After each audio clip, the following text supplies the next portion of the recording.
It's finally here, ladies and gentlemen. The Border-Gavaskar Trophy will start on the 9th of Feb. And boy, don't we have lots of plans for you on cricket.com. My name's Avni Shegde. I'm joined in by a fantastic four with me. Two Aussies and two Indians, at least I hope so. And we'll figure out the rest of the show pretty much who's the Aussies and who's the Indians on this panel. But it's been a super weekend so far. And there's so much cricket you guys can check out on the website. So download the app and get cracking on that. Now, having get that out of the way, let's get, of course, all the boys one by one. And of course, ask them how their Sundays are going and ask them their thoughts about India, Australia. Because let's face it, guys, it's the real cricket. It's the cricket that we all love. Test cricket is back. Let me start with Gurkirat, who's having a lazy Sunday. How are we, my friend? It's been anything but a lazy Sunday. I'm at work, taking. That's why you see a change in the background. I'm actually at my workplace today for some reason, and yeah, but can always find some time for cricket and cricket conversations, and this is that moment. So, yeah, an exciting series without any doubt, and hopefully India come out on top because yeah, if they don't, then it could really mean the change of guard in Indian cricket in a lot of ways if India don't come out on top in this series. Yeah, absolutely. Now, speak of the series, Akash. What are the feelings that we're getting in 4 days prior to this? Because does it seem like a whitewash coming, a more nip and tuck affair that we saw in 2017? What are you hoping for as a cricket fan and as a writer? See, I'm not a former Australian player and I'm not a legend as well, so I won't predict a 4-0. But what I can actually predict is that there's no noise around the series, there's no banter, nothing going on. It's all very calm. So I'm guessing that series is going to be one of the best series. I think it might be close to the Ashes 2005 kind of. It gives me that kind of a vibe because there's nothing about it, and suddenly there's going to be a lot of talk during it. So I just hope it stays true to the name. Yeah, it's definitely going to live up to the billing. Many people are reckoning it's a 5-match test series in the sense 4 matches and then that inevitable one at the Oval with India and Australia poised for the final. Anirudh, I mean, Sanket, I'll come to you, but just in terms of the series, man, do you think Australia had the best chance to topple this Indian side in their own backyard? I mean, looking at the teams that have toured India in the last 10 years, I think since Australia 2017, probably this Australian side has the best chance on paper, at least, because one, the Nathan Lyon factor is there. Two, they have multiple batters who are capable of scoring big hundreds once they get in. But yeah, I mean, we've said it so many times, and we've just seen teams get steamrolled. But hopefully, a close series. Let's see. I mean, hopefully a close series. I mean, it's very tough to make predictions. India go in as overwhelming favorites for sure, but yeah, let's hope that we get at least a 2-1 kind of a scoreline so that it's interesting. No, it is going to be interesting. Now, Sanket, of course, is the out-and-out Aussie fan. Anirudh as well. I thought, let's play a guessing game in the comments below. But now that you guys know Sanket's with us, Sanket, is it going to be some sort of hostile series? Because everyone looks back at that 2017, and yeah, there was great cricket and there was some great results there. But it was the animosity between the sides which really came to the fore. Yeah, I mean, I think a lot has changed in Australian cricket since then. Like a year after that, Australian cricket was turned upside down by the sandpaper gate, and since then, the couple of series have been played in Australia, and they've been rather more sedate. Like there was obviously that, apart from that Tim Payne versus Ashwin incident in Sydney, where Tim Payne just said that he come to the Gabba, and then we all know the rest is history. So other than that, I don't think there has been any drama, and I would expect this. I expect the same to continue in this series as well. Like Australia and Pat Cummins have not really believed in that old school, in your face attitude kind of thing, and they just focus on their cricket. And yeah, I think that's probably the best way to play this Indian side as well, because this Indian side definitely loves a battle, and whenever they have been provoked, like ever since Virat Kohli took over the captaincy, even though he's not the captain now. Uh, they always somehow seem to play better whenever they're under pressure. So yeah, I think the smartest thing for Australia would be to just keep the dirty talk away and just focus on their game, because they already have a lot of their plate anyways with the quality of the Indian side and the full strength spin attack. Even though the batting is probably past its peak, but yeah.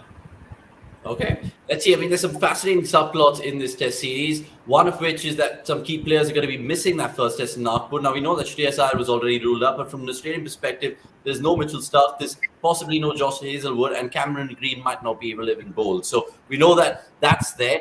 Boys, before we take the comments from lots of fans watching this right now, I want to ask you guys individually who starts favorites and how do you see this series kind of commencing from the get go? Gurkirat? I still feel India are the favorites. India have only lost 2 test matches in the last 10, 11 years at home. One post the England series in 2012. One was obviously to Australia in Pune in 2017, and the one was to England in 2021. So for me, India are still the favorites despite them missing players. And yeah, I, despite anything and everything that has happened before, if India really go on to lose this series, I'd be very, very surprised. I mean, yeah, later on, maybe Indian fans can say there was no Rishabh Pant, there was no this, but it's still tough to come and beat India in India. For me, India are overwhelming favorites. Okay. Akash, he just mentioned it right there. There's no Rishabh Pant, which is always going to be a dagger blow to the Indian setup. But do you still back the, I was going to say men in blue, but the guys in white, I'd say, especially the hosts, the fact that they can probably shoehorn themselves into getting a positive result with the likes of KS Bharat, of course, with no Bumrah, and that spin attack, which has been so well documented right now. Yeah, of course. I mean, Australia can only prepare for so much. Even if they get in somebody like Mahesh Pitaya who can emulate Ashwin, I don't think even Ashwin knows what he's going to bowl, because Ashwin is that bowler who can just turn up and start bowling leg spin, medium. He can do anything, right? So you don't know. You can only prepare for so much, but once it comes to the conditions and it comes to uh, playing cricket, it kind of changes. But one thing I'll be interesting to see is that if Australia play with an aggressive brand of cricket, because that's something that they kind of tried in Sri Lanka. I mean, they didn't try it successfully, but they did try it using the sweep and all of that proactively. So maybe this series we could see a lot of sweeps, a lot of using the feet and all of that. If they do that, and if somebody like Travis Head can come off with that kind of an approach, say like a 50 or 60 quick fire runs, I think that could ultimately tilt the game in Australia's favor. So that's what I feel. But India are still favorites. Okay, Anita, let me ask you this because you were kind of buoyant about the fact that the Australian batting lineup looks good, and it does look good. I mean, I know there's questions about Warner against spin, but I mean, surely you're thinking Steve Smith, Khawaja, maybe even Travis Head. Those are three big batsmen, and they all might come and get some big runs, right? If the wicket's all right, like Ian Haley mentioned. Yeah, of course. I mean, that's Australia's only hope. When the conditions are good for batting, they need to ensure that the guys like Smith, Labuschagne, Khawaja, Cameron Green, Carey, and all these guys get in and just pile 500 plus, 450 plus. But we have to wait and see if we'll actually get wickets that enable batters to score that many runs. But yeah, we'll come to Warner and everyone later. Personally, I think he's the weakest link in this Australian entire lineup, not just with the bat. Everything considered, I think Warner is the weakest link, but I think we'll probably delve into it later. But I have no doubt that India start as overwhelming favorites just because they have not lost a single test series at home in the last 11 years. So there is no reason to believe that Australia, especially with these many injuries to start off with, will beat them. So, but yeah, India probably slightly weaker compared to previous sides, but still I would put them as overwhelming favorites ahead of the series. Guys, before we get into all those nitpicky questions and taking the comments, of course, I just want to ask Sanket from an Australian perspective. You look at the venues, right? You have Nagpur, then you, of course, move to Delhi, then it goes to Dharamsala, and then you finish up at Ahmedabad. Does that give you any conviction? Is it all going to be spin pits, my friend? Or do you think Australia will probably be looking at Dharamsala and be like, we could probably topple India over there? Or how do you think they're looking at it from their perspective? Yeah, I think the first test being at Nagpur, I think it's an absolute no-brainer that it's highly likely to be a ranked turn. Yeah. And I would not be surprised. I wouldn't actually rule out Australia playing three spinners, especially with Hazelwood being ruled out as well. So there's no start, there's no Hazelwood. So the choice for the second seamer is between Scott Boland and Lance Morris. Lance Morris hasn't played a test. Scott Boland hasn't played a test in the subcontinent. So if the pitch turns out to be as we expect, as we've seen in Nagpur over the last few years, I think I wouldn't be surprised if Australia turned up with three spinners. I think the only possible deterrent to that could be the fact that Cameron Green is not available to bowl, definitely, and most likely won't play as well. But he's definitely not going to bowl. So that is probably the only reason why they might still go in with another seamer. But yeah, I think it's pretty clear what the pitches are going to be like, at least for the first test. Delhi has been a bit of a mixed bag in the recent past. Like there have been some raging turners. There have also been the odd flat wicket, like the one against Sri Lanka, which was the last test I think we played at this venue, Right. which was a draw. So that remains to be seen. But I think with WTC points on the line, I think India will probably go for a rank turner again. Dharamshala, again, only one test has been played at that venue before, and that was against Australia, which was actually quite a fast and bouncy surface. Like even though it was against Australia, they did not, doctor that track and made it into a turner. But all those spinners did end up taking quite a lot of wickets in that surface, but that was, more due to their skill rather than due to the surface. Yeah. So yeah, I think I would probably expect something on similar lines. And then Ahmedabad, I think we all know, like there has been a lot of cricket played there, I think, over the last couple of years, and we've all seen like what Akshar Patel did against England. So I'm already like, not really looking forward to the prospect of seeing Australian batsmen played bad against this spin attack on that surface. Yeah, I mean, Akshar, Ashwin, Jadeja, I mean, they're as threatening as they can get. Now, all the 29 of you guys watching, please subscribe and like this video and tell your friends, because the Border-Gavaskar Trophy will, of course, be a month and 4 days long or so, and we'll be there at cricket.com to cover it with live blogs, analysis, all the stats that you need, and much more. Now, the fun part, of course, is in terms of who starts for whom, guys, and I want this exercise to be done with all four of us. We can jump in, cross count each other, so on and so forth. For India, because there's some mad people going in the comments saying Sky over Rahul, Rahul over Gill. I mean, talk to me, guys. We'll go in the same order that I've been kind of going in right now. Gurkirat, how do you envisage India picking the 11? And can you be bold right now and pick your 11 that India are going to pick on the 9th of Feb, my friend? So for me, if Shreyas Iyer is ruled out, I'd have Shubman Gill at 5. Given the fact if India open with KL Rahul, if India not opening with KL Rahul, then maybe Gill can open and they can bring in Sky at 5 with Jadeja at 6 and KS Bharat at 7. Another combination that India could have looked at if Shreyas was playing and they wanted to play Shubman Gill was they could have probably asked KL Rahul to keep wickets. But I think with Shreyas Iyer ruled out, that is not a possibility, at least for the first test. The other decision that India would have to make is that who are going to be their two pacers, because all three of them have a case to play in that 11. Siraj has been quite good for India. Umesh's record has been brilliant, and the last time Australia were here, Umesh actually bowled quite well in all four test matches. In Dharamshala specifically, he bowled quite well. So there's that, and then there's Shami, who's always been a very good exponent of the reverse swing. So it's a very tough one to make. I am at this point of time tending towards playing Siraj and Umesh because I feel that Shami's not really played a lot of cricket in recent times, and whatever he played in white ball, I thought that he's still not, in his top rhythm. So that is there, and I know uh, there's this fascination to play Kuldeep, but I really don't know how Kuldeep plays ahead of any of three of Akshar, Ashwin, or Jadeja. I think those three are definitely a lock. But yeah, India will probably have to decide who plays in place of Iyer and who are going to be their two pacers. Who's your keeper, by the way? I think KS Bharat will keep. Okay, I KS think Bharat. KS Bharat will keep. Another Okay. thing that I want to add on the pitches bit, there's been a lot of discussion on that.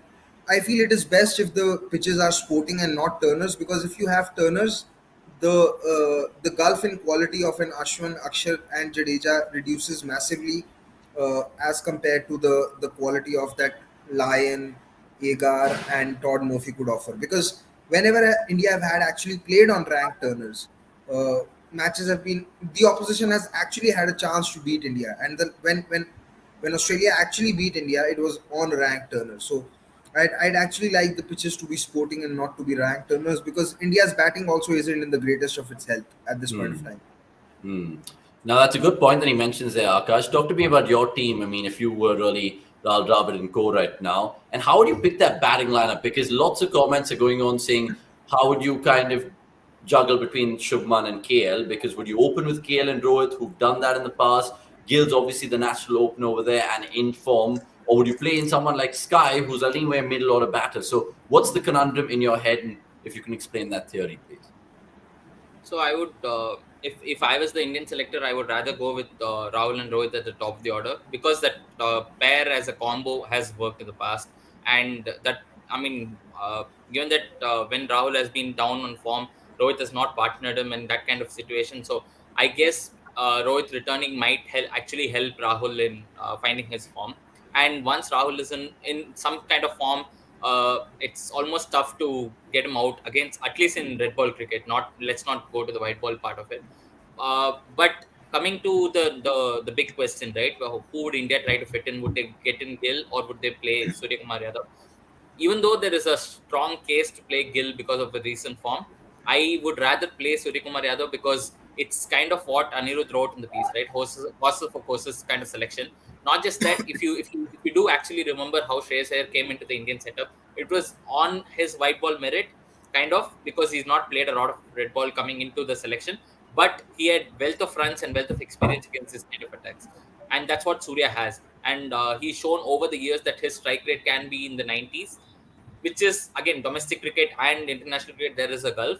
I'm saying even if he has a strike rate of 70, 75, that essentially means that he can take the attack to the opposition. And that's something that India will really need, because given no Pant, no Iyer, I don't see the top order attacking as much as it would if the likes of Pant and Iyer were there. So I would rather pick somebody who can actually do that role and back him to do that role. Even if that means that he gets like a odd failure here or there, I'm okay with it. Is there, I mean, I know this is a left field choice. Is that a case of Rohit Sharma batting in number 5? Just so that it's short, he's captain, maybe open with Gill and KL, Pujara 1, Kohli 2, Rohit Sharma 3, a little bit of intent in the middle. It's not a popular choice, but do you think there's case for that, Gurkirat? And I'll come back to the Australian selection with the boys, but quickly on that. No, it's too far-fetched. I don't see that happening, especially given the fact that when Rohit actually batted in the middle order, he wasn't as successful and could impact games the way he could while batting at the top of the order. And 2 years ago, when India actually played on a turning wicket on day one in Chennai, he actually batted very well and scored a brilliant 100. And the fact, there's another thing. Sometimes what we forget is that if the pitch has pace and bounce, like the pitch in Chennai had on day one in the second test versus England, even pacers could come into the equation and bowl well, like how Oli Stone did that day. So if we are looking at that, and we are looking at the holistic picture, I still feel that Rohit Sharma as one of the openers is the way to go. Okay, and just quickly on that, then, who do you think is his better partner? I mean, I know you said Shubman Gill should bat at 5, and Surya should probably play, and then it should be Rohit and Rahul. But would India kind of do what they do with ODIs with Rahul, bat him at 5, and expect him to keep and Rohit and Gill to open? Is that a possibility, or is that far-fetched as well? It's a possibility, but I'd like them to have to open with KL and have Gill at 5, because Gill has had issues with the ball coming in. He's worked on it in white ball, but with the ball going softer, if say Gill comes out to around to bat around the 45th or the 50th over, till the time the SG ball has already gone soft, he can then actually take the attack to the opposition. And KL, in those 2 test matches that he batted in Bangladesh, he was actually leaving the ball well. So I still think that sometimes Gill can be a little too flamboyant for an opener in test matches, which is why I want him to be at 5 and KL to be opening. But if they have to play between one of them when Shreyas is fit, at this point of time, my choice would have been Gill. Okay, valid reasons. Let's see how it all plays out, of course. By the way, all the guys in the comments, keep your questions coming through. Hardik Vora, Hardik Jain, Robin Kurnar, nice to see you, Prashant Agarwal, and the rest. Greg as well is there, Subhash Chandran, all the favorites that we have on cricket.com. Right, now let's talk about the Aussie selections, guys, because look, there's lots of chit chat going around saying that they could probably play a 2v2 combination. Now, with Hazelwood now also out of the way, how does that change the dynamic? I mean, would Australia go in with Pat Cummins and Lance Morris, like some Keith was alluding to earlier? How do you see their permutations and combinations? I mean, I think this is the only time where there is genuinely little clue as to who will be the third and fourth bowler for Australia. As in, at least the fourth bowler, because I think Cummins, Boland, and Nathan Lyon are locks as things stand with Hazelwood injured. But the fourth bowler it could be anyone. It could be Todd Murphy, even though he's an off spinner. I think he offers something different to Nathan Lyon, even though he's an off spinner and people are saying that he's the next Nathan Lyon. Does offer something different. Swepson is an option, but everyone is concerned about his lack of accuracy. So Sanket wants to come in, I guess. Wait, let me just finish my point about Ashton Agar is also there. But Ashton Agar, I think ideally you want a left-arm orthodox playing against any side, especially a right-handed RHB dominated batting lineup like India. But Agar, from what he's done and shown at the first class level, it's again there's no guarantee that Agar will play just because he's a left-arm orthodox. And I personally think there is zero chance of Lance Morris playing the first test. So let Sanket give his opinion. I will come back to the rest of the team. Okay, fair. Sanket, because you were kind of being animated right now, saying, no, don't do this. What are the diabolical selections that we need to watch out from an Australian perspective? And would you be surprised if you throw in maybe Swepson and people like that? Yeah, if Mitchell Swepson plays, I'm not watching a ball of this series. Like, he is the worst bowler that I've seen play Test cricket for Australia in the 21st century. Without that's a touch harsh, no? I mean, come on, you've seen guys like Buchanan and all these guys play. I mean, come on. Michael Beer played in Ashes. I mean, come on. I would take Michael Beer over. That is too hard. I mean, I thought Swepson actually did well in the Sri Lanka first test. I think he took like 2 or 3 wickets and opened up the middle order. But I mean, he's not been in form in the Shield as well for Queensland, so that's a concern. And from everything we've seen, I don't think they are favouring Swepson this time around. Like, there were strong indications in the Pakistan and Sri Lanka tour that Swepson was kind of the next in line, but now everything suggests that he's not. But again, there are more selection headaches, not just the bowling side of it. Because if Cameron Green is injured, who plays? Or if Cameron Green is unfit to bowl, do you just play him as a batter? Or do you say play Hanscom? Because from what Andrew McDonald has been saying, it feels like they are leaning towards playing Peter Hanscom. Just because there are a lot of left-handers already in the side, they want a right-hander who can provide a bit of variety. But personally, I'm not a big fan of it because I think if Cameron Green is fit enough to bat, he should bat. I think he showed in the Sri Lanka series that he's a very quick learner and he can play spin decently well. And I'm not sure if how much Hanscom has improved in the last 18 months or so. And the problem is if Hanscom plays and he does well, for example, it creates an unnecessary headache for the rest of the series because Green should be an automatic pick. Only if Green plays, you can play either 2-3 spinners or an extra batter according to the need of the wicket. So Green is so crucial. And but the flip side is if Green plays and he exaggerates his injury, he will rule himself for the rest of the series. And Australia would not want it. So I really wouldn't want to be Andrew McDonald or Pat Cummins right now. It's just a very terrible situation, I would say. I mean, can we second guess the Australian lineup, Virat? I have a question to both Anirudh and Sanket. Go on. Who do you think is the better batter against spin bowling? Is it Hanscom or is it Cameron Green? Because my memory tells me that Hanscom can play spin quite well, and if Green is not going to bowl, I anyway think that you need to play the better batter of spin bowling because you don't have a like for like replacement for Green anyway in terms of a fifth bowling option who can bat. But who's the better batter of spin bowling? Is it Cameron Green or is it Peter Hanscom? Sanket, I think you can take this. Yeah, I would say Hanscom. I think as a pure batter, I personally don't agree with playing Green just for the sake of it. Just because in case Hanscom does well, then there is always other possibility. David Warner and Travis said, I think are already under the scanner. Like if either of them fail in the first test, I don't think they should start the second test. Warner, I think, would have been dropped without that double 100 against South Africa anyways. I think that would have been the end of his career. Travis Head, I think, is in this series. I see him more as a bowler than as a batter. To be very honest, I think his bowling has come along really well, and he bowled really well in Sri Lanka on those ranked turners. So I think, particularly on a surface like Nagpur, where it could be a ranked turner, I actually think that his bowling he could possibly be do something what Joe Root did at Ahmedabad and run through the batting line. I see him more as a bowler than a batter. As harsh as that may sound, but I really don't see him scoring much with the bat in this series. So I was personally wouldn't play Cameron Green as well. Like that would mean you already have Warner and Head who are I think big question marks, and then playing Green as well as a pure batter. I think that would weaken the batting a little too much. But I still among Rancho and Hanscom, I actually think Rancho is probably the better player of spin, and Yeah. as piece as well.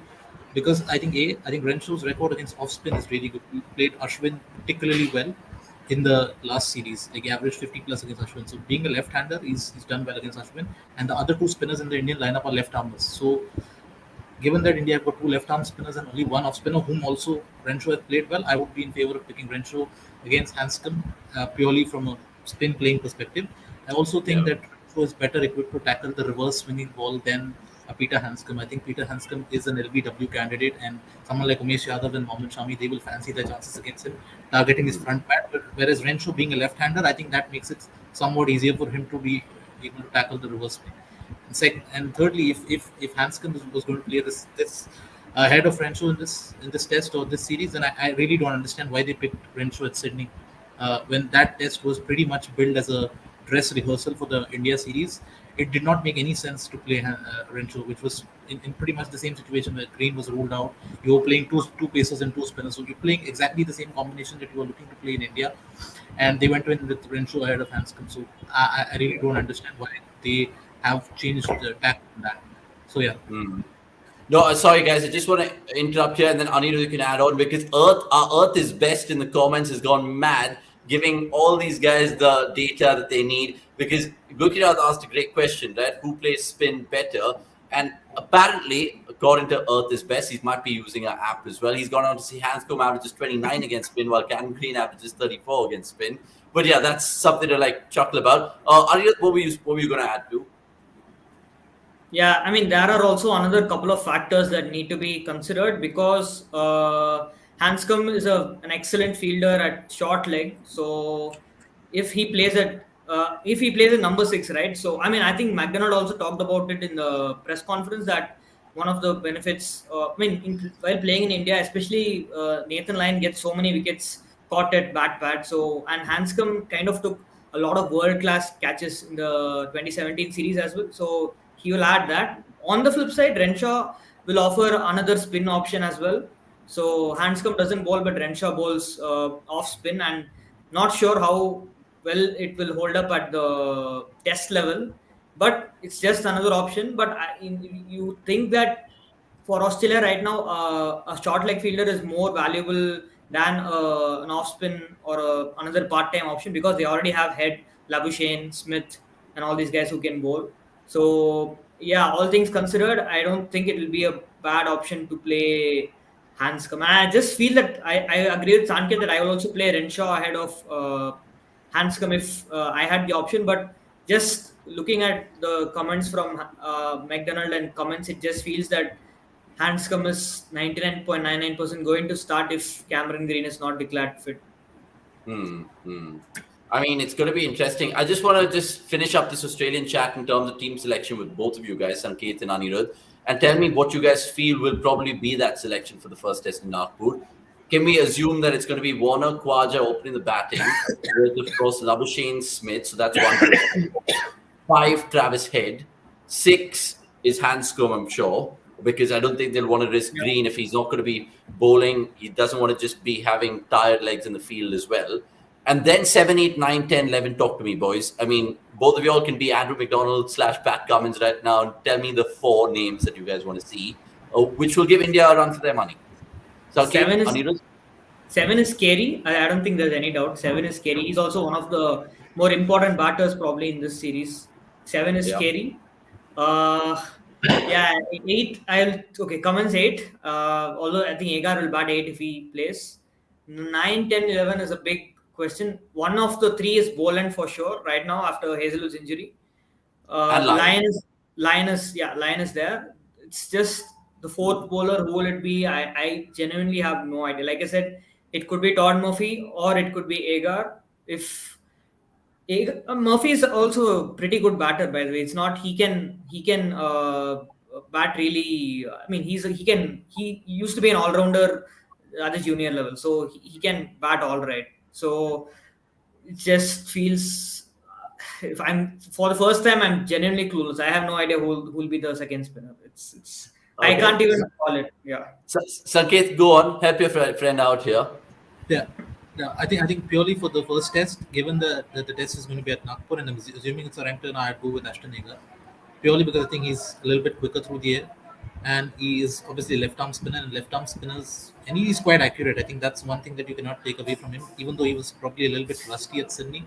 But that was, I think, his first or second first class game of the season or something like that. So I think he's had some bowling under his belt over the last few weeks, like in the nets. Obviously, not in professional games, but uh, Pat Cummins said he was bowling quite well in the lead up camp. So obviously, they're not playing any warm up matches. So I think this is all that we have, and I think just the nature of that surface, we've seen that left arm spinners have trouble India in recent times, and Ashton Agar is exactly that type of bowler, stump to stump, quick through the air. I think he's one of the few bowlers who probably can match Akshar Patel in terms of speed. I'm not saying that they are anywhere in the same class, but purely in terms of that speed, they're somewhat similar, height as well.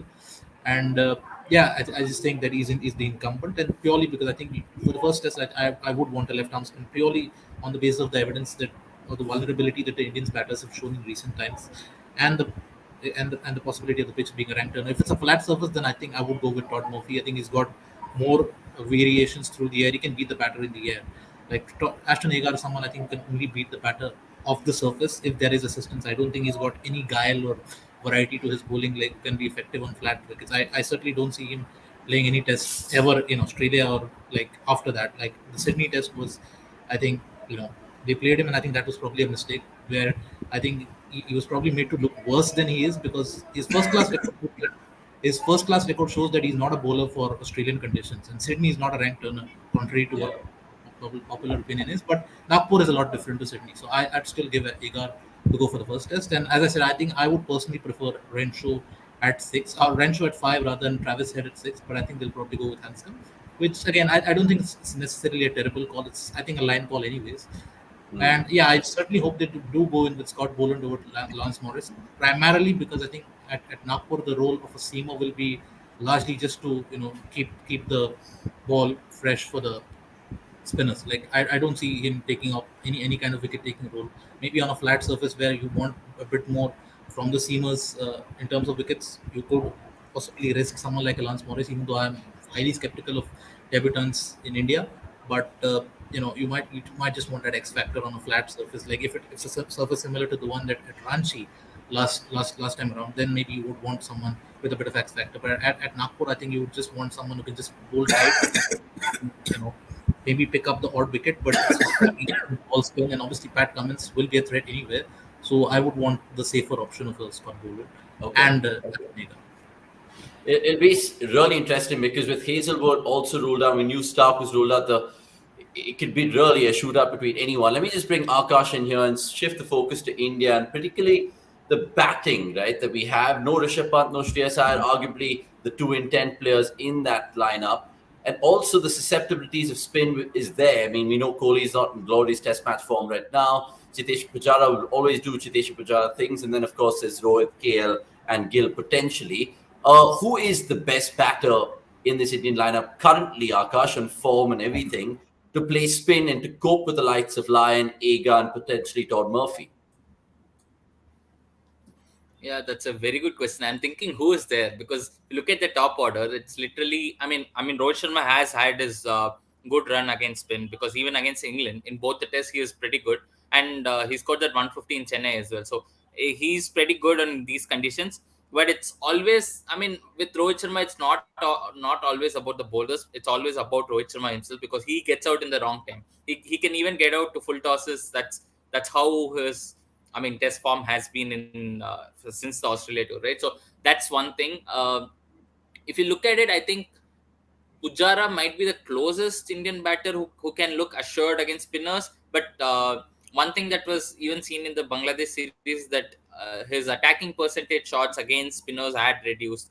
It wasn't like he's going down the track and hitting the spinners for boundaries and stuff. So yeah, that's a good battle that can potentially can make or break this thing. Basically, Lion versus Pujara, because it's not a battle that is won either by Lion or Pujara, because it's a perfect 50-50 balance. That's what the number shows. So it's like a high risk, high reward kind of situation. But if there is one Indian batter who can really play spin well, and that's out of the squad, I would think that is Suryakumar Yadav, and that's one of the reasons why I think India should pick him. More so because of his expertise against these kind of bowling and against off spinners. Yeah. No, I mean, for sure. I mean, lots of people in the comments are saying Gill, Ashwin, Jadeja. I know India's 5, 6, 7, 8 will have to play out of their skin like they always have in recent times. I know Ashwin got that 100 against England. Jadeja always gets vital runs. A similar question to Gurkirat here, because, bro, when I think about India and how Australia could do us, is the fact that they could do us through spin, right? Virat's not in the best of form. Rohit Sharma, you can never know what you're going to get with him. I know he took down people like Leach in that England series and he kind of plays spin all right. But do you get that Australia right now have the better batters to cope with spin, i.e. people like Khwaja, Smith, and who else I'm thinking of? Maybe Labuschagne as well. So how are India kind of poised and preparing for the Australian spin battle?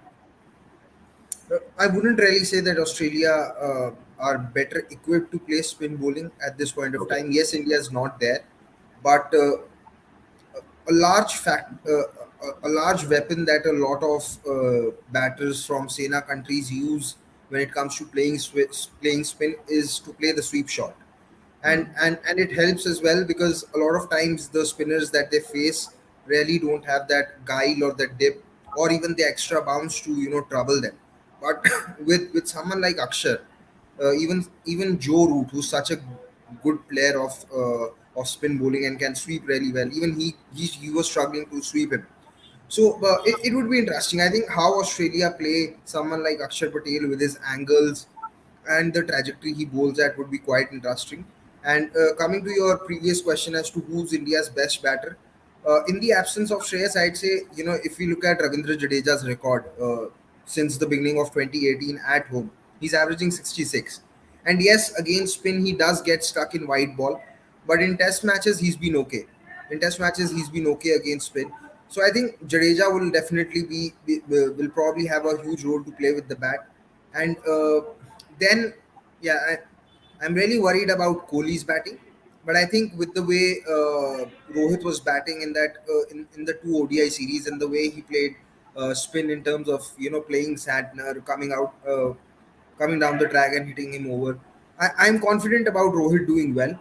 But I genuinely feel that at this point of time, the weakest link in India's 11 could really be Virat Kohli, and this is something which none of us could have ever thought, because especially the way he's playing against spin, it's really concerning.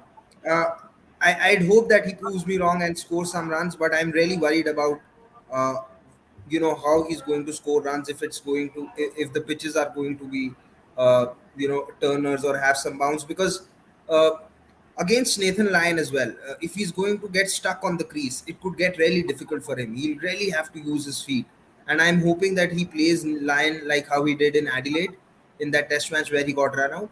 uh, yeah, so I'm really worried about Kohli's run of form. Would really like him to score runs, because at this point of time, I feel he's one of the most, if not the most, one of the most vulnerable batters in that lineup.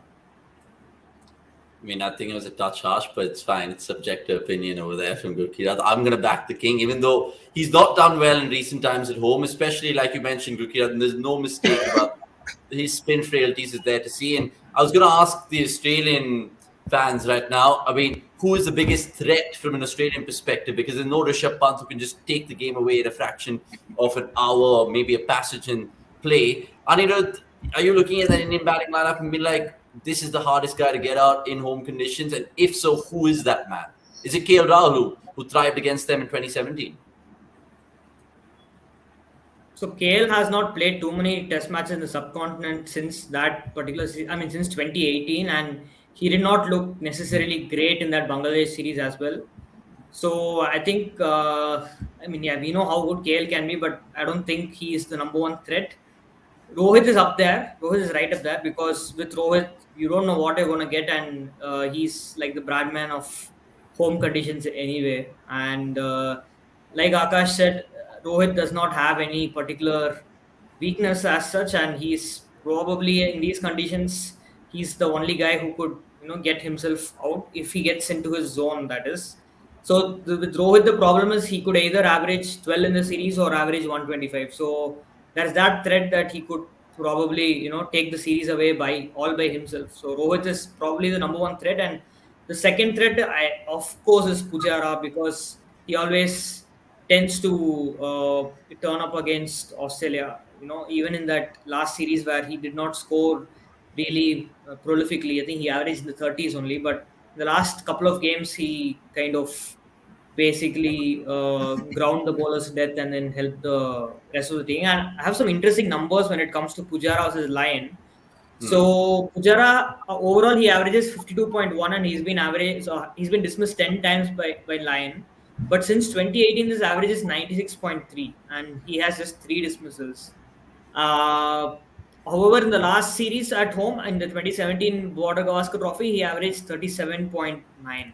So Pujara versus Lyon right now you have to say is tilted kind of in favor of Pujara, and yeah, and if the wicket is flat at times, especially, I think he could really pose a big threat. We saw in the first test in Chittagong in the Bangladesh series where I think he scored his fastest test century, his personal fastest test century, and he kind of nobody had a clue how to get him out in that series, in that particular match. Sorry, although he was vulnerable in Mirpur, and but the man who could probably be the biggest threat for Pujara is Cummins because he averages just 24.6 against Cummins with 7 dismissals, and in the last particular series he averaged 11 with 5 dismissals. So Cummins has been basically Pujara has been Cummins' bunny. Like overall, if you look at whatever whenever they've come up against each other.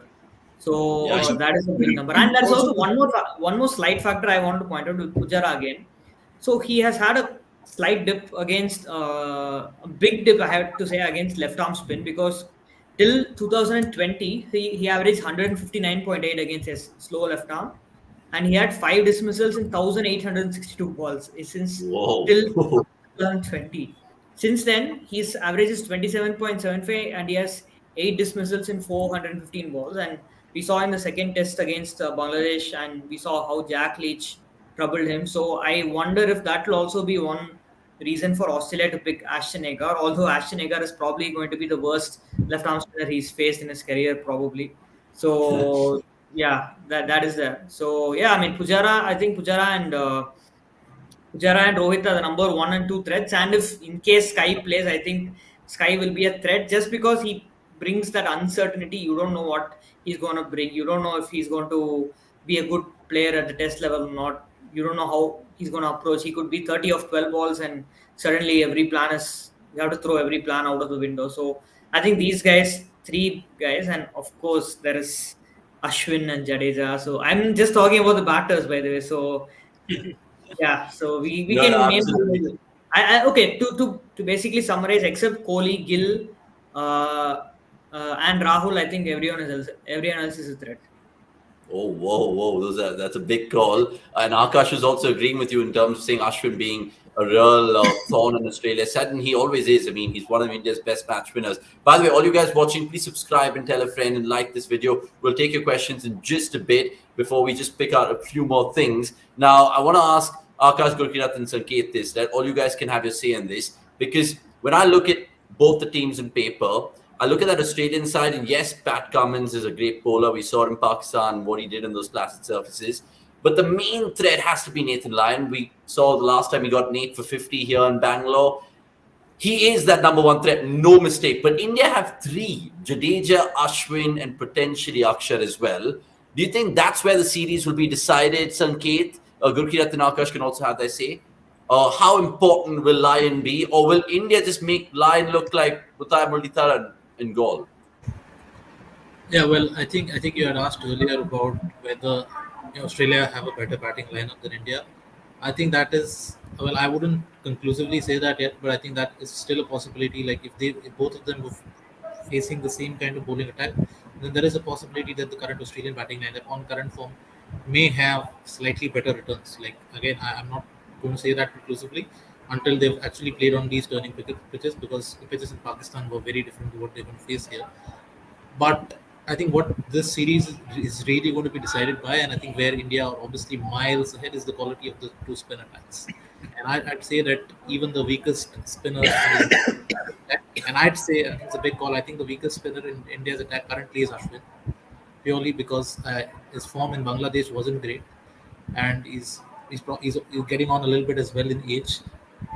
And I think the biggest threat is going to be Akshar, without a shadow of a doubt. I think the way he's been bowling ever since uh, he's come into the side in subcontinental conditions, it's like facing Derek Underwood on an uncovered surface. Like it's like facing Vernon Philander at Newlands. That's the kind of, Scott Boland at MCG. yeah. So that's the kind of vibes and threats that I'm getting from him. And I'd Yeah, I say, mean, Akshar, I mean, if you look at his record, it's almost like under 12s or something. 11 matches, 65 wickets. I mean, what makes him so deadly, and how will Australia be kind of preparing him for him, Akash? Because you talk about them getting a like for like doppelganger of Ashwin in the nets and all of that, but Akshar's a real threat with the angles and the height that he induces, and like Sanket rightly mentioned. Yeah, I mean with Akshar Patel, it's not just. I mean, one is angle. The second is, see, with Australian batters or any overseas batters, right? Their threat is usually them thinking that every ball will turn. But with Akshar Patel, it's usually the opposite, right? Not all his balls turn. Just the two, the odd ball turns a lot, and then once that one ball turns, that's the only ball that will be threatening the batters, because after that all your thoughts will be that every ball is going to turn. But Akshar will not turn, and he will not turn five of the other balls. So he's going to just bowl the spot. And I was actually looking at the numbers. I was thinking maybe, okay, Akshar Patel, his maybe the batters not actually playing him well and giving away wickets, but he's bowled like around 260 overs in Test cricket, and 203 of his overs have been the same length and same length. Imagine somebody bowling 200 overs of his the same length. So it only means that Akshar Patel knows his length, and Australia will have to play very carefully around that. You can only study footage and do all of that, but when you're playing the man is different. So it's going to be very different. And I would not agree with what Sanket had to say that Ashwin will be the weakest of them all, because we are basing it on a Bangladesh series, right? But Ashwin is somebody who can change his game like in a jiffy, and we've seen it in the past as well. Whenever we think that he's going through a lean period and say that he's easily replaceable, he comes and does a performance like out of the world. So that's where I think no that's where I think he might not be the weakest. I still feel Jadeja might be the weakest point in the spin attack, and strongest will of course be Akshar Patel. One second, I'll just give you guys numbers because I was looking at Jadeja and I just think Jadeja might be mighty effective. Remember the last time in the 2017 series he took the most wickets, 25 wickets. I'm just looking at the numbers here. He averaged 18.56, economy of 2.1, which you all expect, 2 5 first. So I think Jadeja might be the real key. Gurkira, are we looking past Jadeja because he got a 7 for, even though it came in a losing cause and stuff like that against Tamil Nadu? But Jadeja is also one to watch, surely, despite having Akshar and Ashwin in your armory. See, I he's going to be coming off an injury, so he's obviously not going to be going to be operating at the same level that he would have been probably operating a year or two earlier, or maybe when he was playing uh, regularly. But something that I want to add on Akshar is that one thing that stood out for me while looking at Akshar was that even with the older ball, when the ball goes soft, he's still able to get purchase off the wicket, which was happening in Bangladesh as well. Because you felt at times that even Kuldeep was getting easier to play, even Ashwin was getting easier to play, but Akshar with his height and the pace was still able to generate something out of the wicket. And I think another thing that makes Akshar even more difficult is that he continues to bowl at that length where it's difficult to come down the track to him, and it's difficult to sweep him because he keeps bowling in that 4 to 6 meter length. So if he continues to stick to that length and just mix it up very well, he could really, even if he may not take wickets, he could put on a stranglehold on Australian batters and make sure that the wickets fall at the other end, which is something which is also very important in Test cricket. So that is something that I think is going to be the key with Akshar, and he also is capable of adding 30-35 runs with the bat. Probably when he's batting at number 8 or number 9, we don't know at what number he's going to bat. Yeah. By the way, Greg, Amit, Bharat Kotwani, all you guys in the comments, keep the questions coming. I swear to God, I'm going to take all of them right now. And hello to all you people out there. And Amit, yes, Akash did quote Harvey Specter right now saying, I don't play the man, I play the man's speech for Akshar. Good spot there, by the way. Now, Ashwini brings my attention to a question that I wanted to ask you guys, because we've spoken about the batting and the spin and all of that. But there's also going to be the element of pace and reverse swing in particular. If you guys had to put your money out there in terms of saying the best reverse swing exponent in this series, who's that? I mean, really, is it an obvious one in Shami, Siraj? Is it Cummins? Talk to me, guys. So we'll start. Umesh. Umesh? Umesh. You really think so? I mean, Umesh. so his average in India is what, 30 matches, 98 wickets. He, of course, did really well in that 2017 series as well. But is he the best because he just has that nip and skin, Anirudh? It's probably a choice between him and Shami. But I'd still say Umesh might. In current form, I think Umesh. I just feel that Umesh will be the difference maker when it So comes does he automatically start then? Because then Siraj and Shami, I keep getting them messed up. Siraj and Shami might not play. I personally would start with Umesh, especially Nagpur, because it's his home ground. So he has played a lot there, and I would start with Umesh. Although it's like India is spoiled for choices, right? It's all three are capable of winning matches on their own in Indian conditions, and especially Siraj has shown that he just needs 4 or 5 balls to get rid of Warner. So if probably they pick Siraj, then Warner is back to the pavilion within the first over. And Umesh probably will provide a backup with the older ball more than Siraj will do. So it's it's a tough call. Again, it's a good headache to have, but again, it's a tough call. So I personally would go Umesh and Shami, or Okay. Umesh and Siraj. It's fine. But I will have Umesh in there. Yeah. Okay, fine. Akash, would there be any sort of Neil Wagner kind of ploy on these pitches? I know spin's going to be playing a huge part of it, but in case we see maybe slightly flaccid surfaces, dare I say, who are the Neil Wagners of respective sides, the enforcers, so to speak? I think with Australia, it is Pat Cummins. They don't have a choice. There's no other pacer who can actually bowl those kind of lengths. And with India, I don't think they'll have to go the Neil Wagner route, because and if there is somebody that's Siraj who's very close to a Wagner in terms of his bowling length. But with the last question, right, about Umesh, the thing is, it's very easy to just negate Umesh because his run up is quite short, and you think like he's not going to bowl fast. But then once you see that ball swinging in late and with that pace of 140, 142, as a batter you can't do anything. You just play. You get prepared for all these conditions. You're playing all these Ashwin kind spinner and Akshar Patel and all of them in your head. But then there is Umesh who can just walk in and take 3 wickets. So that's the threat that we should not underestimate. And in these conditions where the new ball is the first few overs, right, it's always going to be a very tough this thing, because you have to score runs, because scoring runs Another might factor. come later. So it's a very tricky. Oh, Yeah, absolutely. Go on, Gurkirat. I was saying another factor when it comes to selection of all three is going to be who can bowl the most overs. And I think when it comes to bowling long spells, both Umesh and Siraj can outbowl Shami. I've seen Siraj bowl 7-8 overs on a trot. Even Umesh has done that, but I've rarely seen that with Shami.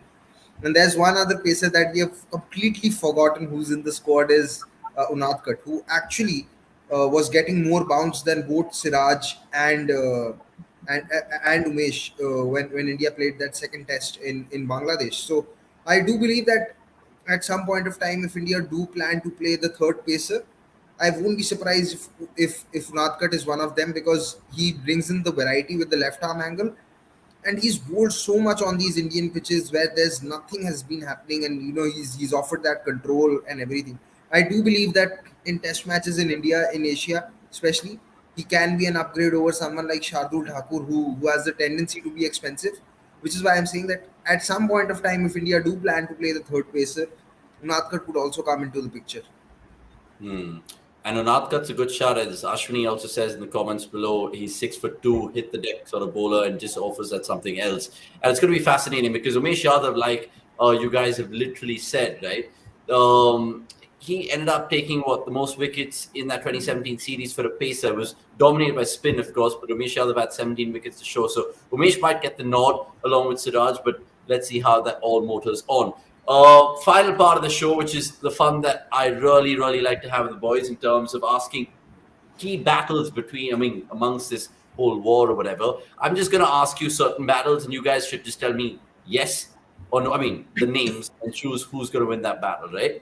And I've got like some permutation combinations here. I'm going to start. Feel free to jump in and tell me who's going to dominate this battle. First one, Virat Kohli, Pat Cummins. Guys? There's only one answer. Would like to Kohli, go right? with Cummings. Kohli for sure. Oh, come on, guys. Come on. So you're saying Virat's going to even against pace, he's not going to show his numbers. Joking. But No, wait, he got out to he got out to Taskin Ahmed, who averages like 60 in Test cricket. I think he nicked off to Taskin Ahmed in the second Test, and Taskin averages like 16 Test cricket. So what do you mean? Is he going to get out to pace bowling as well? So what I'm worried about with Virat is, and he started to address this in white ball, especially ODIs, is that he started to play the cut again. So if he starts to play the cut shot again, maybe he'll be able to dominate the paces. But if he doesn't play the cut shot, and sometimes, uh, you know the Indian pitches, especially in the second innings, the ball tends to stay up and down a lot. So if that cut shot is also one scoring option which is eliminated, then he could really get stuck against pace bowling as well. So uh, yeah, I think at this point of time I'd have to go with Cummings being the Cummings. The odds of Cummings coming on top against Kohli are a lot more. But I'd like to see Kohli play the cut shot, because I feel when India go to Dharamshala, that is one shot that is really going to make sure that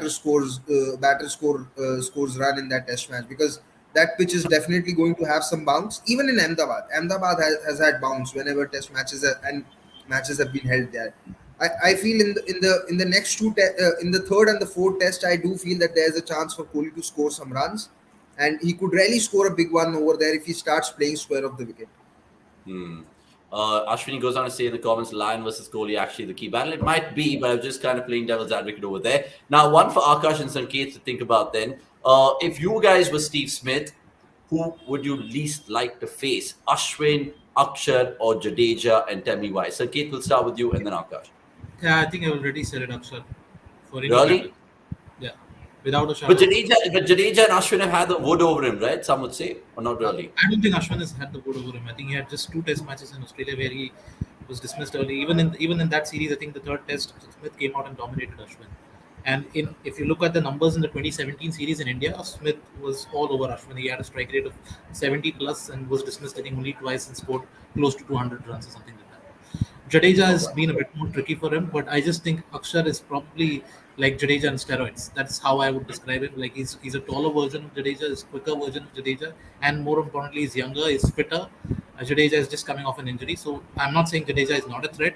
I think he's a threat as well, but Akshar is right now is just, I think, in a better position than Jadeja, like in terms of form and fitness, and in terms of his overall, I think, physical attributes that makes him such a difficult customer.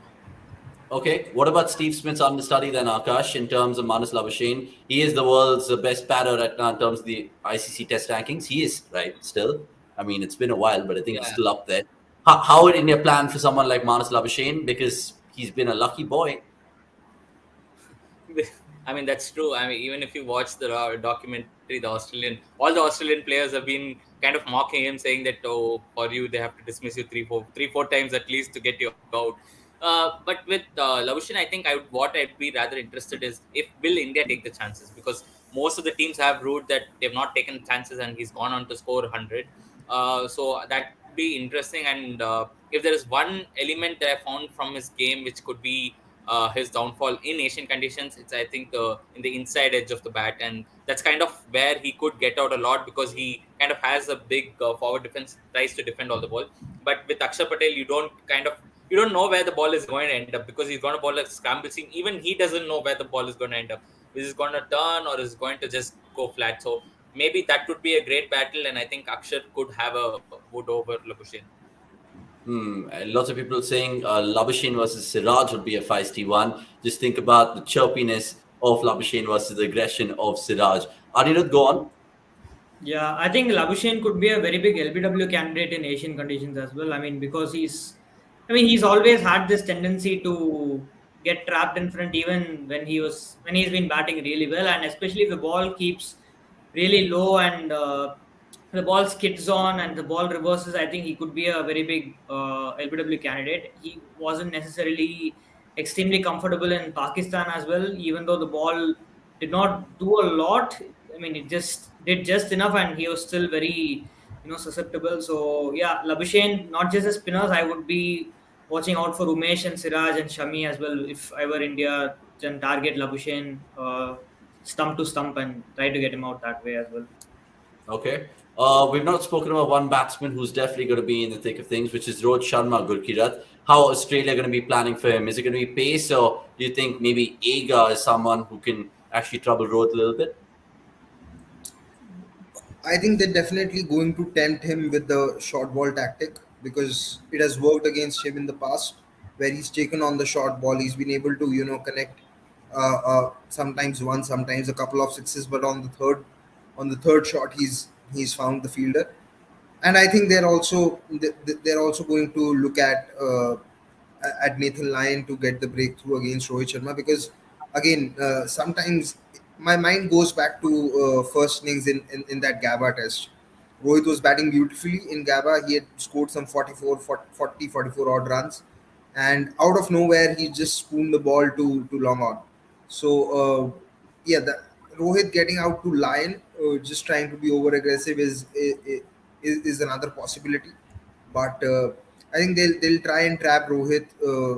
You know, try and trap Rohit by getting him to play the shots that he loves, and hope that one of them actually lands up into the hands of the fielder. Okay, brilliant. There's going to be more matchups, and you guys can use the cricket.com app to check out all the other matchups. Sanket, before we take the questions, you want to add something, my friend? Yeah, I think you were just talking earlier about the Indian batting. I think who the biggest threat is, and Anirudh said that it's Pujara and Rohit. So I just had something to add over there, and I think he left out three players who thinks from the whole 11 that are not a threat at all.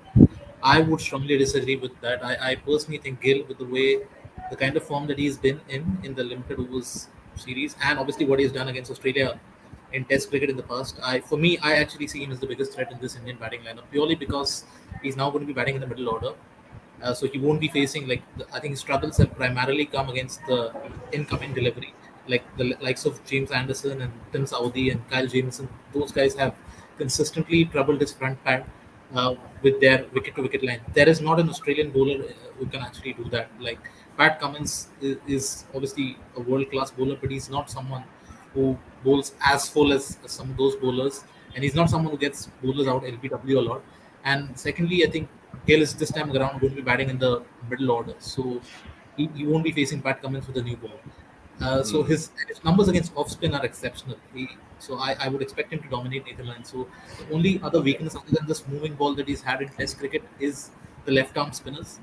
And that again, Australia don't have a great left arm spinner like Ashton Agar. I would play him at Nagpur, but purely because I think it's the best that Australia have. But I'm not overly confident of him being a threat, especially if the pitches are not as big a turners as we are expecting. And if the pitch is good for batting, then I think Gill could do some serious damage in the middle order because he's got the game against pace. He can dominate the hard lengths. Like you cannot bully him with short pitch delivery, like the Neil Wagner tactic that I think you mentioned. Like if Australia do try that Neil Wagner tactic on a flat surface, Gill is someone who can actually take the short ball on and score really fast with the older ball against the older ball, and he is very good against spin as well. So yeah, for me, I see the biggest threat. Yeah, Shubman Gill, it's been his year to remember. Akash, you wanted to butt in with a cheeky comment? Yeah, no, I just wanted to remind him of Scott Boland, who can actually reverse the ball and keep it low. Both Shubman Gill's weakness, and if that comes into play, it will be very nice to watch. I mean, from an Excellent. Australian fan point, not from a series fan point. Yeah. Yeah, I Okay. think yeah, he's probably the best whipped bowler, but I don't think he's in the same class as someone like a Jimmy Anderson. Like I'm not sure if he can actually get the ball to reverse, even though he bowls wicket to wicket. So yeah, But yeah, I mean, doesn't really have to reverse, right? I mean, he just has to target that spot, probably scramble seam and hope that the ball does something off the surface Stays low. and Yeah. comes in and at the. I mean, he's like bit like Umesh and Siraj when the ball skids off the surface and just wraps the batter on the pads and you're gone. And that's Hmm. yeah, interesting battle. If Boland and Gill both play, it's definitely a battle to watch out for. Yep. Okay, guys, we've literally gone over time, but we'll take the comments right now. Everyone who's been firing their questions for us in below, and of course, subscribe to all you lovely people watching this right now on a Sunday. It's going to be some great Test match cricket over the next month or so. Right. So we'll start with Nitin, guys, who asks us. All of you give your X Factor picks for the series. So I'm guessing one from India, one from Australia. We'll start with Akash. Uh, from Australia, I think Travis said. From India, it would be Suryakumar Yadav. Okay, Sanket. for India, I think Shubman Gill and Akshar Patel. In Australia, I think Steve Smith and Pat Cummins. Okay, interesting. Anirudh. Uh, they have named everyone. Okay. Okay. You I'll can agree or go. disagree. Yeah, I'll go Rohit for India, and for Australia, I will go. I think I will go for Cameron Green. Cameron Green, interesting picks over there. Gurkirat, last but not least, what do you feel? X factors for the series, please. For India, I feel Shubman Gill would be one X factor. The other, I have a feeling that Siraj could have a good series because he's bowled quite well at the left-handers, and Australia have quite a few left-handers, so that's another possibility. For Australia, I think Pat Cummins could really be one of the differentiators because everyone's really talking about spin and everything, but Pat Cummins was good in Pakistan as well when ball was reversing. I'm not so sure when Stark would be fit or when Stark would play, and he doesn't really have a great record against India as well. But maybe with when the ball's reversing and he's playing, he has that tendency to just run through that lineup if he gets his radar right. But that is a very very big if with Stark because his tendency to be inconsistent and spray the ball is really something that has hurt Australia in the past in Test matches. Okay. I mean, doesn't matter what I think, but I give you my answers anyway. Kohli, of course, thinking with the head all the time more than the heart. No, just joking. Maybe it's Khwaja from my perspective. I just see him probably play spin really, really well. And from an India perspective, I would like to say KL Rahul, this is a series to come back and really make that Mark II version of himself, but only time will tell. Let's quickly take another one then from Chuchant, who goes on to say, will you guys drop Kohli/Pujara if they don't perform in the first two tests? We'll start with Sanket here and then we'll go vice versa. Sanket? Well, I think it depends on like how bad is it. Like if they're getting four single digit scores, then I think you probably do have to consider it. If they're getting a start somewhere like a 30 or a 40 or maybe a 50, then you probably would want to give them more of a chance. Because I think if you drop Pujara in particular, then I think this has to be it. Like I don't think he'll come back again. And with the problem with Kohli is that I think they've got a WTC final as well, and they've got a tour of South Africa later this year. Like so, they don't really have any ready-made replacements ready for him. Like in overseas conditions, maybe he might not be in India's best 11 in the subcontinent. But what do you do when you go overseas? And when you drop a player like Kohli, it's hard to like go back to him. So I think that's a tricky call for them. But yeah, I think Okay. I think they'll do well enough to win the series. You, Any case. You Okay. you can always give the player a tactical niggle and say that he's been rested or something. So I don't think it will be an issue to just leave them out and then bring them back. That's Yeah. BCCI's go-to tactic. Gurkiyat, you feel that it could be a little touch extreme if these two don't perform? I mean, if they don't perform and then you draw the axe in them? they'll get one of they'll get dropped only if India are trailing in the series. Even if it's 1-1, both of them will retain their spots. If it's 2-0 in India's favor, they're not getting dropped. Also, from Kohli's perspective, I genuinely feel that the venues for the third and fourth test are really going to suit his batting a lot more than the first two tests. And who knows, maybe if Kotla is on the slower side, then again there's an opportunity for him to score runs because he has a double hundred at Kotla. It was against Sri Lanka back in 2017. So maybe, but yeah, I don't think that Pujara will. Unless, like Sanket said, Pujara's contribution is not only in terms of runs; it's also in terms of the number of balls he faces. And if Pujara has not batted 50 balls in 4 innings and not scored, not even combined to score 50 runs, only then he would get dropped. And that too, if India are trailing in the series. If India are not trailing in the series, they won't get dropped. Okay. Let's just kind of head scratch this next one, which comes from Amit Dubey. Can anyone else remember when was the last time when we didn't have a playing 11 set in stone for the first match of the home series? Which is a good question. 2012? I don't know. Gurkirat, Akash, No, Anirudh? it was the last time India played a England. test match at home was when Virat Kohli was playing his 100th test in Mohali. And at that point of time, we really didn't know who would play at number five, whether it would be Gill or whether it would be Shreyas Iyer. Indian management at that point of time chose to go with Shreyas, so that was there. And KL Rao was injured, so Mayank Agar also. In post COVID, there have actually been a lot of injuries, players missing matches due to personal commitments, etc., etc. Yeah. So it's always been the case in recent times. Okay. I know Gurkirat spoke about this earlier when he was telling me about his team and tactics. I want to throw this one to Akash, which comes in the form of Prashant Agarwal. He goes on to say, looking that Australia has 4 lefties in their top 6, don't you think India should go ahead with Kuldeep as their third spinner? So can you explain to the viewers and me and tell me your subjective opinion about why it is Akshar over Kuldeep, even though he brings in something different? I mean, I'd only pick. Of course they're going to play Akshar because it's that his height factor is something that you can't ignore, right? Even if you think about it, even if you can analyze and do all of the video stuff, his release point and the way he can move around with the crease and bowl around the crease, right? That's something that you won't get a lot with Kuldeep. Kuldeep has his variations and his speed and all of that, but with Akshar, I think it's more naturally more deceiving for a batter because even if you play for the turn, right, it rarely turns with Akshar, and that's something that's always tricky in Indian conditions because there's going to be a lot of patches after day two. So if you have all these patches and if you have somebody who doesn't want to turn the ball and the pitch kind of turns it for him, it's even more tricky. If you know that Kuldeep is going to turn the ball, you'll actually rather play for the turn, right?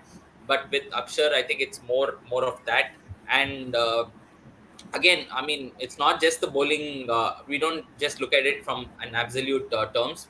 From even a batting standpoint, I think what Akshar had to offer, even in the second test against Bangladesh, what he did when he was promoted, right, that's something that Kuldeep can't do. He can't be that aggressive. That's so I think there is no reason for India to kind of like drop any of the three because that'd be too unfair. Okay. Anila, I'll give you another one because there's another interesting one over here. And it's a simple one. Bharat Kotwani goes on to say, why is everyone anticipating Ashton Agar? I think the fact that he's going back by history, where you look at Monty Panissa, maybe Jack Leach, and in more recent times, Tajul Islam. How important is Agar going to be? I know Sanket said he's going to play him in Nagpur, but he's not the best left-arm spinner in the world. Do you beg to differ? Is there any case you can make for Agar? I just make a quick point about the previous question, just a small point, because it's not necessarily about Kuldeep or Akshar. It's like Australia are still bad against the ball turning in. We saw what Prabhat Jayasuriya did, and for example, someone like Travis Head got bowled through the gate trying to play him on Warner back also. foot in identical fashion twice. Usman Khawaja has historically had a problem of inside edging the ball and then getting caught at forward short leg, and and all these things are there. So I don't think this is T20 where matchups matter and the ball turning away is the biggest threat. Like all batters have different kind of problems. So I think in that case, Australia still have a pretty big weakness against left arm spin. So I think Akshar should play regardless. And coming back to Ashton Agar, the point is because he's the only guy who averages like close to 16 first class cricket in the last 3-4 years, and I think his overall average is 45 or something. And granted, this is on the basis of what he's done in Australia. I think the series he played in Bangladesh in 2017, he did all right. I think he averaged 25 or 26. And the fact that he's not played any first class cricket in the last 3-4 years, he's barely played Shield. Whenever he's played, he's been very mediocre. And even in the Sydney Test against South Africa, when he played after like 5 years, he was not accurate because you expect a bowler like him who's very accurate in white ball cricket to be at least accurate when he bowls, and maybe that was down to rust, but we don't know. The problem is it's hard to give Ashton Agar the benefit of doubt because of his first class record. If he had a good first class record and he had a couple of bad matches here and there, you can say that it is rust. But given what Agar has achieved at the first class level as a bowler, it's very hard to give him the benefit of doubt even on a ranked runner. So that is the reason he's being underestimated. So yeah, I mean it's probably good for him if people keep underestimating him and he produces a performance of note, then it's like an out of syllabus thing. But for now, it's hard to take him as a threat purely based on what he's done in his career as a bowler so far. Okay. Just a quick couple of last ones then. I know this one's indicated Gurkirat, who can also have a say, but I'll just ask Sanket about because it's an Australian one. He goes on to say, why don't Australia select Matthew Kuhnemann in place of Agar, who Anirudh just spoke about? Is there any merit in that, Sanket? Yeah, I think I would have had Kuhnemann in the squad over Mitchell Swepson. I think my views on Swepson are pretty clear, so I wouldn't really go into that again. But I think you did need a second left-arm spinner in the squad to challenge Agar. Like I think if Agar doesn't click, and I think if he fails in the first test at Nagpur of all places, then he becomes pretty much unselectable. And so the only other option you have is to play both the offies together. And against a lineup like India, who don't have a great record against left-arm spin, I would have definitely wanted a second left-arm spin option in this squad. As for Agar versus Kuhnemann, I think it's purely down to experience. Like Agar has been a part of the Australian setup for a long time now, in white ball cricket primarily, but he's also toured the subcontinent. Like has been a part of the squad. Like he was part of the squad in India in 2017. Then in Bangladesh, he played in 2017 as well. So he has been on every tour pretty much since then. So purely on the basis of that and the fact that he can bat a bit, and probably because he's a little bit quicker, I think he's seen as someone who's more suited to subcontinental conditions. I think if they were playing a test in Australia, and I think obviously Murphy would be the obvious choice to replace Lyon if Lyon were to be injured in Australia. But other than that, if they wanted a left-arm spin, I think Koeneman has got a bit more about him. I think in terms of flight and deception through the air than Agar, and on flatter surfaces. But I think on turners, they probably see Agar as the type of quintessential subcontinental type of bowler. So maybe that could be a reason.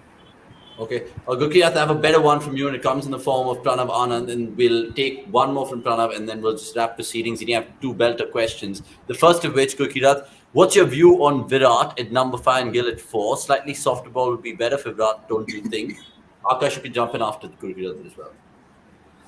Yeah, it could actually help Virat because softer ball would mean that the purchase of the pitch isn't that much. So the bat pads that would actually, the chances of him getting out bat pad would definitely be lesser, and the ball will come on slower, so that will allow him to go back on the back foot and then maneuver the spinners, which is something that seems to be what he's been trying to do. But whenever he's been batting with the ball being harder, it's really sometimes turned a little more or bounced a little more, and he's been caught at the crease. So it's not an outrageous suggestion as what many might think. It could actually work because it will definitely aid Virat, but again, not so sure if India would implement it. Okay, super. Last one for all of us here, because we really have to kind of think about this, whatever we have to answer Pranav about, because he goes on to ask us a little scientific one here. Can you explain a bit about the correlation between the variety of surfaces in India and reverse swing? Someone said if it's a red soil surface, there's more chance for reverse swing. Is it true? Who am I going to look at in the panel to answer this? Who's the brightest of them So all? I'm not Go so through. sure if it's about the red soil or the black soil. What I know is that uh, the abrasion caused on the ball is a lot more than what you would get, overseas. The outfields also play a part. Yep. In England, like in England, in South Africa, and these countries, because the outfield is more lush green, you see the pitch. The color of the pitch is also quite different. It's more white. It's harder. So the abrasion on the surface of the ball is quite lesser, and the lush green outfields also make sure that that the ball doesn't gets rough as easily. In subcontinent, it starts to develop a rough much more easier than what you would have in the overseas conditions, especially outside Asia. And then when Yeah. you start maintaining the ball, one side remain continues to be a little harder, and the other becomes a little softer.